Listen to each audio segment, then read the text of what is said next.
16h-20h, c'est Virgile sur M.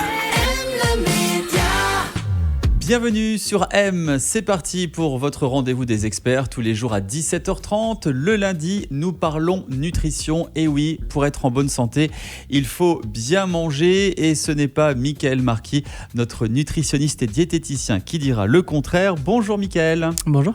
Vous travaillez pour MM Nutrition et aujourd'hui, nous allons parler des enfants par rapport au sport. C'est vrai, qui dit enfant dit sport, ça bouge beaucoup, activité physique, mais sont-ils pour autant tous des athlètes de haut niveau avec des recommandations nutritionnelles précises?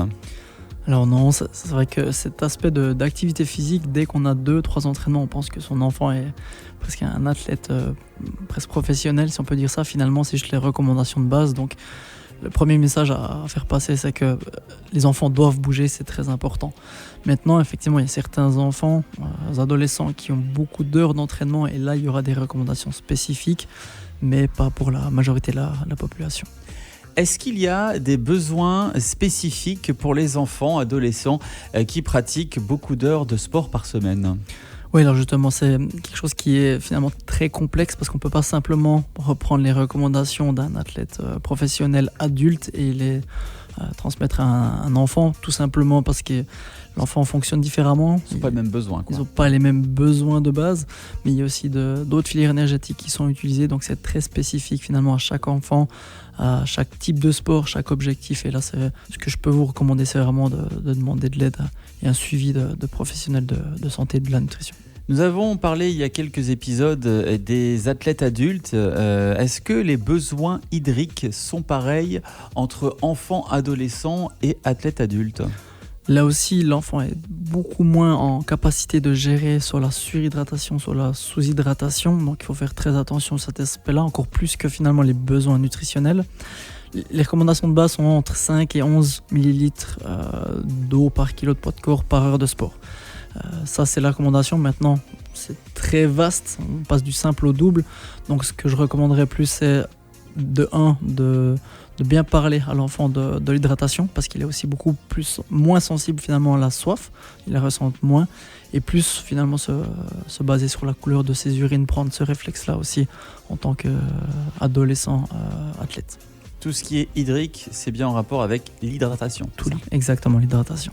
Quels sont les risques de carence chez les enfants sportifs ? Alors là, on peut en retrouver différents. Les principaux, c'est déjà la carence d'énergie. Ça, c'est très connu dans le monde du sport de haut niveau. Beaucoup d'enfants n'arrivent pas à couvrir leurs besoins. Donc ça, c'est une première problématique qui peut découler par une perte de poids, des blessures, une fin de carrière peut-être même. Une autre carence peut être en lien avec tout ce qui est la santé osseuse. On va retrouver l'apport en calcium et la vitamine D, notamment les sportifs et sportives qui sont toujours à l'intérieur. On parle là peut-être de basket, de badminton, où il n'y a justement pas cet apport du soleil. Donc à faire attention à cet aspect-là. Et puis, notamment pour les jeunes filles adolescentes qui commencent à avoir leur première menstruation, il y a aussi ce risque de carence en fer. Où il faut être vraiment attentif, notamment quand il y a beaucoup d'heures de sport.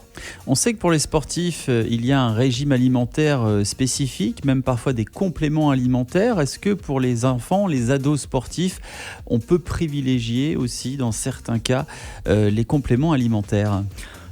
C'est la même réponse que pour la population de base. Vraiment éviter le plus possible. Avant 16 ans, je dirais de toute façon pas forcément prendre de suppléments alimentaires.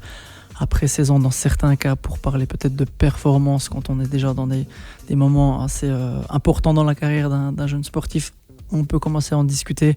Mais là, encore une fois, de demander à des professionnels de la nutrition, des diététiciens ou diététiciennes du sport. Donc les enfants, les adolescents, le sport, oui, mais encore une fois, faites attention à votre régime nutritionnel. Merci beaucoup Michael Marquis. Je rappelle que vous êtes directeur de MM Nutrition. N'hésitez pas à faire un tour sur Instagram ou alors sur le site mmnutrition.ch pour avoir plus d'informations sur l'univers nutritionnel de Michael Marquis. On vous retrouve la semaine prochaine en pleine forme dans Les Experts sur M. On vous souhaite une belle fin de journée. Merci, pareillement. M le média, où tu veux, quand tu veux.